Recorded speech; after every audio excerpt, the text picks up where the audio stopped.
जिल्हा विकास समन्वय आणि संनियंत्रण समिती अर्थात दिशाच्या बैठकीत खासदार डॉक्टर श्रीकांत शिंदे यांनी ठाणे जिल्ह्याच्या सर्वांगीण विकासासाठी सर्व विभागांनी समन्वयाने काम करण्याचे निर्देश दिले।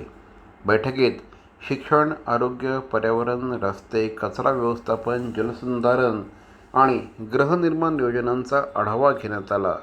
जिल्ह्यात स्मार्ट शाळा प्रकल्प, उल्हास आणि वालधुनी नदी पुनरुज्जीवन, आधुनिक घनकचरा व्यवस्थापन, क्रीडा संकुलं, अंडरग्राउंड केबलिंग आणि आयुष्मान भारत योजनेच्या प्रभावी अंमलबजावणीवर भर देण्यात आला। विकास कामातील प्रलंबित प्रश्न तातडीने सोडवून जिल्ह्याचा समतोल आणि शाश्वत विकास साधण्याचं आवाहन देखील यावेळेस डॉक्टर शिंदे यांनी केलं। केंद्र सरकारच्या ज्या योजना जिल्ह्यामध्ये सुरू आहेत त्या योजनांचा आढावा घेण्याचं काम जे आहे दिशा कमिटीच्या माध्यमाने या ठिकाणी झालं।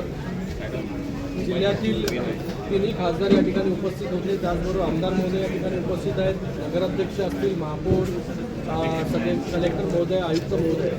आणि या बैठकीमध्ये केंद्र सरकारच्या योजनांचा आढावा घेण्यात आला।